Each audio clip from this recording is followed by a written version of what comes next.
Good morning students. मैं पुनः हाजिर हूँ आप लोगों के बीच मैथमेटिक्स के शॉर्ट ट्रिक नंबर 3 को लेके। आज के इस ट्रिक में हम लोग सीखेंगे कि किस प्रकार उन संख्याओं को हम लोग गुना करें जिनका 10 डिजिट नंबर का योग आपस में 10 हो रहा है। इसके पहले वाले दो ट्रिक्स में हम लोगों ने सीखा था कि अगर 2 डिजिट नंबर को आपस में गुना करना है और यूनिट प्लेस नंबर यानी कि इकाई के स्थान का योगफल आपस में 10 हो रहा है, तो हम लोगों ने उसका ट्रिक सीखा था। सेकंड वीडियो में हम लोगों ने सीखा था कि वैसी संख्याओं का वर्ग हम लोग कैसे करें जिनके इकाई का अंक 5 हो। आज की इस वीडियो में हम लोग ये देखेंगे कि अगर दहाई का अंक आपस में जोड़ने पे 10 प्राप्त हो रहा है तो उसे हम किस प्रकार गुना करें। ये काफ़ी सरल गुना है, काफ़ी आसान है। आइए सबसे पहले इसके पैटर्न को समझें, फिर हम लोग गुना को समझेंगे। यहाँ पे जो भी नंबर दिए गए हैं वो कुछ इस प्रकार है। पहला, अगर यहाँ 3 है 10 डिजिट पे तो यहाँ 7 है। अगर इन दोनों को आपस में हम लोग जोड़ देते हैं तो इसका योगफल हमें 10 प्राप्त होगा। ठीक उसी प्रकार यहाँ भी 4 और 6 जिसका योगफल हमें 10 प्राप्त होगा। और हम देख रहे हैं कि यूनिट प्लेस के नंबर आपस में बराबर हैं। तो अगर इस तरीके का पैटर्न कहीं भी हमें प्राप्त हो रहा है तो हमें गुना करने के लिए सबसे पहले यूनिट प्लेस को आपस में गुना करना होगा।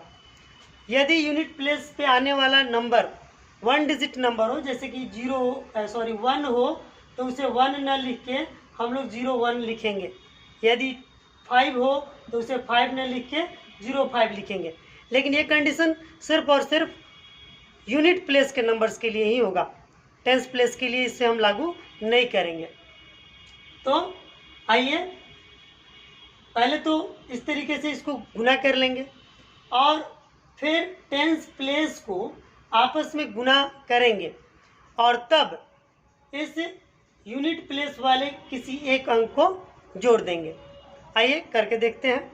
जैसे यहाँ 32 में जब हम 72 से मल्टीप्लाई करेंगे तो 2 × 2 तो हमें प्राप्त हुआ 4, जिसे हम 04 के रूप में लिखेंगे। और तब हम टेंस प्लेस को आपस में गुना करेंगे तो टेंस प्लेस में 3 × 7 तो हमें प्राप्त हुआ 21। तो उस 21 में हम लोग इस 2 को जोड़ देंगे तो हमें प्राप्त हुआ 23। इस तरीके से 32 × 72 का जो मल्टीप्लिकेशन हमें प्राप्त हुआ वो प्राप्त हुआ 2304।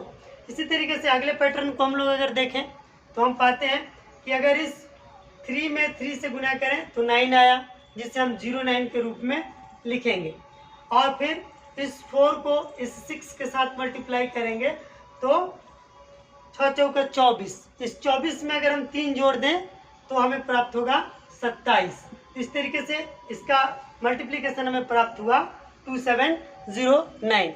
इसी तरीके से 54 को अगर 54 के साथ गुना करें तो यहाँ पे 4 को 4 से गुना करने पर प्राप्त हुआ हमें 16।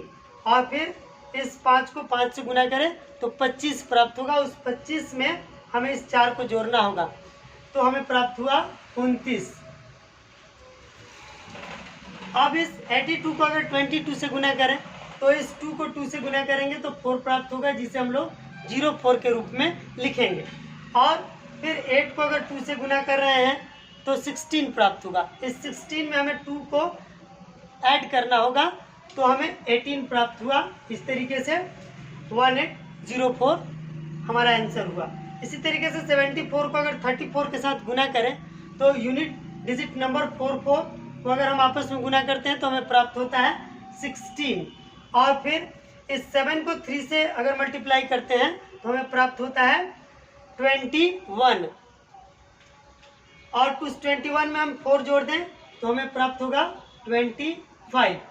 और फिर 16 को अगर 96 से गुना करते हैं तो इस 6 में 6 से अगर मल्टीप्लाई करते हैं तो 36, और फिर इस 1 को अगर 9 के साथ गुना करते हैं तो 9 प्राप्त होगा। उस 9 में हम 6 को ऐड कर लेंगे, जोड़ लेंगे, इस तरीके से हमें प्राप्त होगा 15। तो इस तरीके से इस पैटर्न पे जो भी संख्याएं हमें दी जाए उसका हम काफ़ी क्विक गति से आंसर प्राप्त कर सकते हैं इस विधि से। आशा है आप लोगों ने इस चीज़ को बहुत ध्यान से सीखा होगा। अगले वीडियो में पुनः मैं मिलता हूँ ट्रिक नंबर 4 के लिए। तब तक के लिए धन्यवाद।